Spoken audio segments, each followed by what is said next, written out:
गुरुग्राम स्थित Om Shanti retreat centre में ब्रह्मा कुमारीज द्वारा एक विशेष 3 दिवसीय कार्यक्रम नर्चरिंग द नर्चर्स का आयोजन किया गया, जिसमें लगभग 600 से अधिक शिक्षकों ने भाग लिया।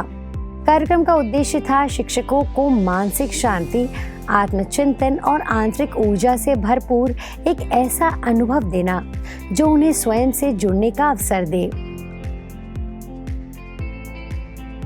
इस विशेष पहल में गुरुग्राम और आसपास के विभिन्न प्रतिष्ठित विद्यालयों के शिक्षक शामिल हुए, जिसमें GD Goenka public school, Mount Olympus, Saint Mary convent, Blue Bells public school, Kendriya Vidyalaya, don Bosco, मैत्री इंटरनेशनल और अन्य कई संस्था प्रमुख रहे। प्रत्येक दिन अलग अलग स्कूलों के शिक्षक कार्यक्रम में सम्मिलित हुए और सभी ने इसे अत्यंत उपयोगी एवं प्रेरणादायक बताया। कार्यक्रम के प्रमुख गतिविधियों में फ्रॉम स्ट्रेस टू स्टिलनेस विषय पर प्रेरणादायक सत्र, मानसिक शांति के लिए गाइडेड मेडिटेशन, आत्मचिंतन और सहभागिता पर आधारित एनर्जाइजर गतिविधियां शामिल थी। इन सत्रों ने शिक्षकों को न केवल तनाव से मुक्ति का मार्ग दिखाया, बल्कि उन्हें भीतर झांकने और जीवन की दिशा को पुनः अनुभव करने का अवसर भी दिया।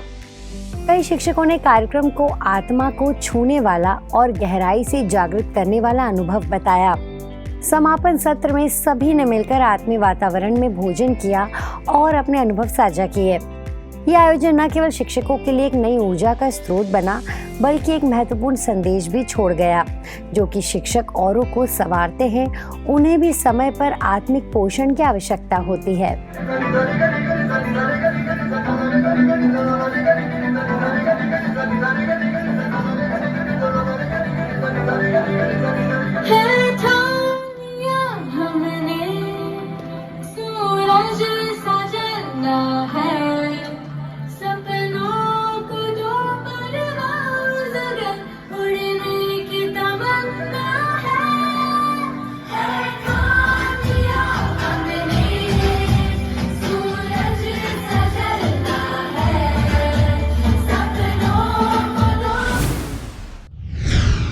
नेपाल में ब्रह्मा कुमारीज द्वारा विश्व एकता और विश्वास के लिए ध्यान योग विषय पर एक भव्य राष्ट्रीय शुभारंभ समारोह का आयोजन काठमांडू में किया गया। कार्यक्रम का उद्घाटन नेपाल के माननीय उप प्रधानमंत्री तथा शहरी विकास मंत्री श्री प्रकाश मान सिंह, ब्रह्मा कुमारीज नेपाल की प्रभारी बीके राज दीदी जी तथा भारत से पधारी युवा प्रभाग की अध्यक्षा बीके चंद्रिका दीदी ने दीप प्रज्वलित कर किया।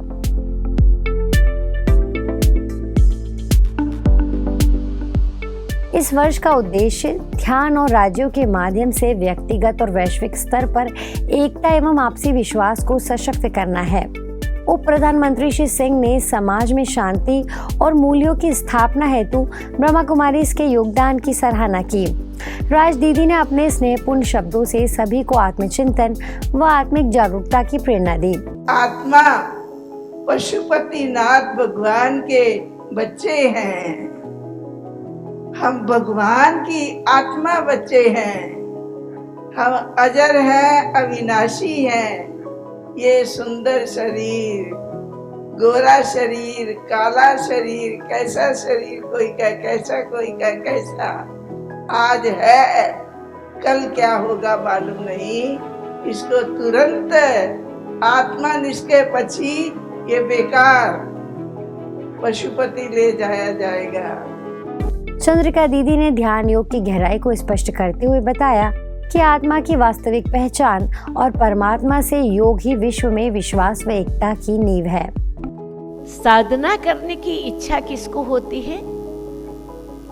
इस शरीर के अंदर जो चैतन्य सत्ता है, जिसको आत्मा कहते हैं, उस आत्मा को ध्यान सीखने की इच्छा होती है, या आत्मा ही ध्यान का प्रयोग कर सकती है, और आत्मा के अंदर ही ध्यान करने की सारी सुविधा बनी हुई है।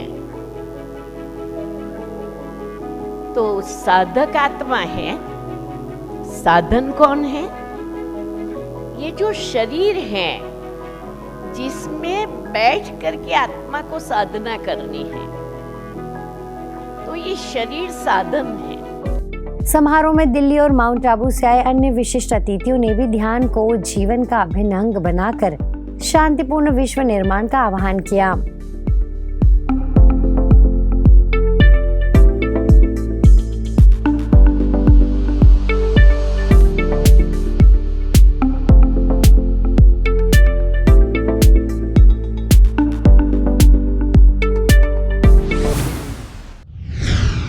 हर वर्ष की तरह इस वर्ष भी बिलासपुर में ब्रह्मा कुमारी राजकिशोर नगर सेवा केंद्र द्वारा अंतर्राष्ट्रीय योग दिवस के उपलक्ष्य में 21 दिवसीय योग शिविर का शुभारंभ 1 जून से किया गया। स्वस्थ एवं सुखी जीवन का उपहार योग विषय पर आधारित इस शिविर का उद्घाटन छत्तीसगढ़ योग आयोग के अध्यक्ष रूप नारायण सिन्हा, योग आयोग की सदस्य बीके मंजू दीदी, डिप्टी कलेक्टर हर्ष पाठक एवं अन्य विशिष्ट अतिथियों द्वारा दीप प्रज्वलन कर किया गया।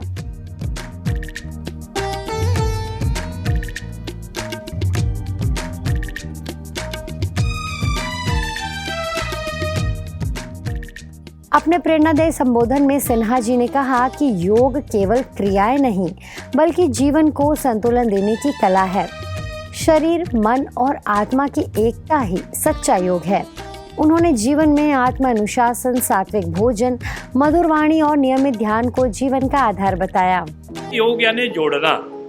हम जो भी काम करते हैं अपने जीवन में, योगः कर्मसु कौशलम, ये हमारे यहाँ कहा गया कि जो भी काम है वो योग है। चाहे हम खेती किसान हैं तो खेती करते हैं, व्यापारी हैं तो व्यापार करते हैं, शिक्षक हैं तो अपनी शिक्षा का देने का काम करते हैं, पढ़ाने का काम करते हैं, प्रशासनिक ओहदे में हैं तो प्रशासन की व्यवस्था समुचित रूप से, व्यवस्थित रूप से चले, तो हर काम योग है। योगः कर्मसु कौशलम, अपने काम को कुशलता पूर्वक करना ही योग है।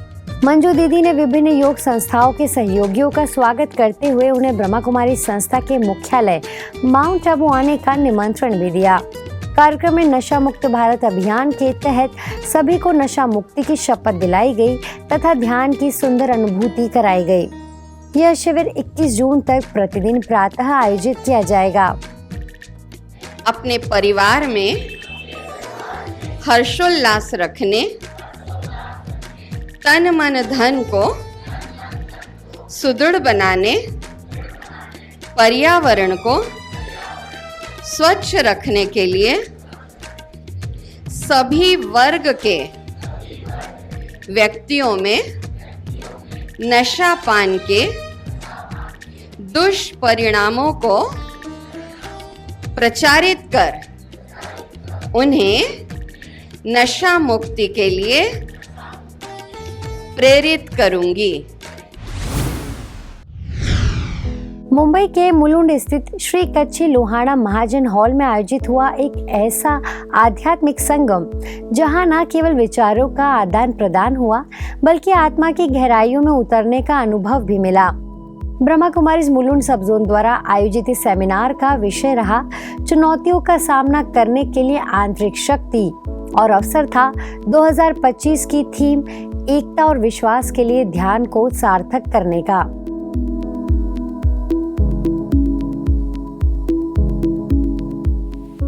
सम्मेलन के मुख्य वक्ता motivational speaker doctor BK EV Girish bhai रहे, जिनके पास 2 दशकों से भी अधिक का अंतर्राष्ट्रीय अनुभव है। बीके गिरीश ने जब मंच संभाला तो हॉल में मौजूद 500 से अधिक श्रोता भावनाओं, हास्य और आध्यात्मिक गहराई में डूब गए।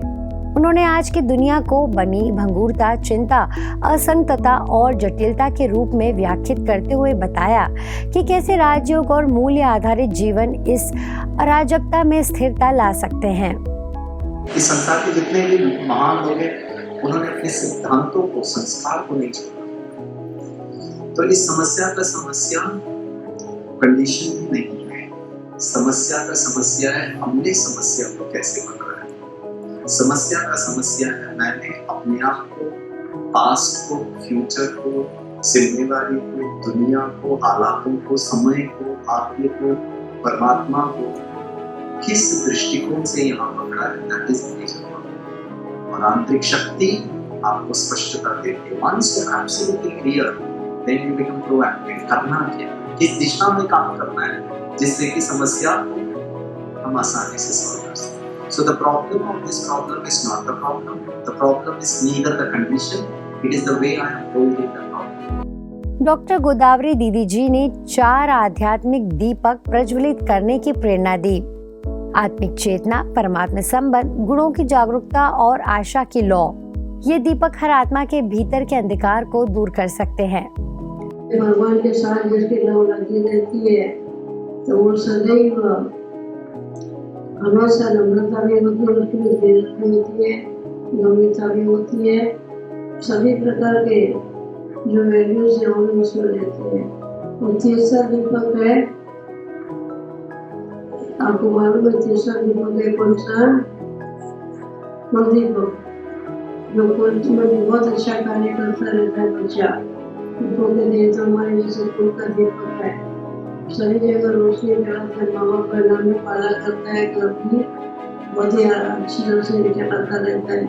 बराबर दीपक. और चौथा दीपक है आशाओं का दीपक. कहते 1000 निराशाओं में से भी एक आशा का दीपक दिखाई दे रहा है. विशिष्ट अतिथियों में एडवोकेट रेखा मेहता, माया कोठारी और नानजी खीमजी ठक्कर ने जीवन में ध्यान और सेवा की भूमिका पर प्रकाश डाला. कार्यक्रम का संचालन बीके मीना बहन ने किया.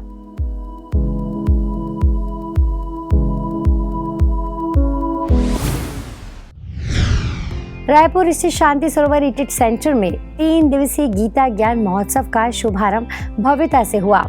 कार्यक्रम की शुरुआत की छत्तीसगढ़ उच्च न्यायालय के पूर्व न्यायाधीश न्यायमूर्ति गौतम चोरडिया, सीमा सुरक्षा बल के आईजी हरिलाल, कर्नाटक के सीरसी की प्रभारी और गीता विशेषज्ञ बीके वीणा दीदी एवं रायपुर की प्रभारी बीके सविता दीदी ने दीप जलाकर किया.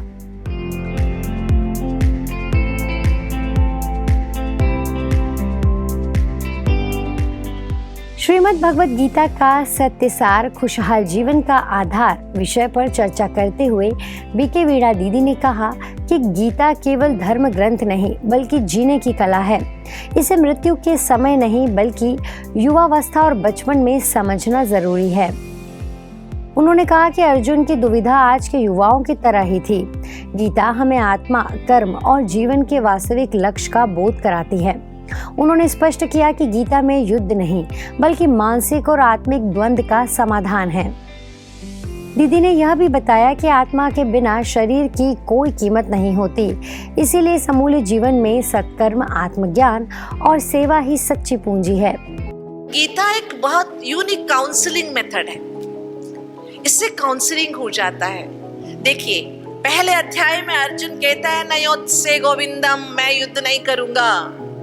गांडीव नीचे डाल दिया, बैठ गया. 18वें अध्याय में उठ के खड़ा हो जाता है, कहता है नष्ट मोह स्मृतिर्लब्ध तत्प्रसादान मयाच्युत स्थितोस्मि गत संदेह करिष्ये वचनम तव. मेरा मोह नष्ट हो गया, संदेह सारे मिट गए, जिंदगी भर आपकी बातों का मैं अनुसरण करूंगा. How this transformation happened. जो पहले कह रहा था मैं नहीं करूंगा, और एकदम इसलिए कहते हैं बहुत सुंदर तरीके से बातें भूतों को भगा देती है. क्या कर देती है? बातें भूतों को भगा देती है. मनुष्य की बातें नहीं, भगवान की बातें मन के अंदर की भूतों को भगा देती है. अंत में उन्होंने आह्वान किया कि हमें गीता को केवल पढ़ना नहीं बल्कि समझना और आत्मसात करना है. जब हम आत्मा के धर्म, प्रेम, शांति, आनंद को अपनाते हैं तब जीवन वास्तव में सफल होता है.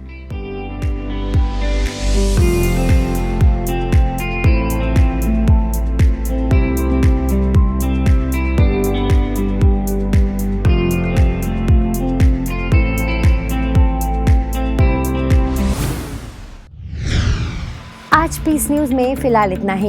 आगे हम आपको ऐसे ही सुकून और सेवा से जुड़ी खबरें दिखाते रहेंगे. अगले बुलेटिन में फिर मिलेंगे. तब तक शांति और सकारात्मकता बनाए रखें. नमस्कार. ओम शांति.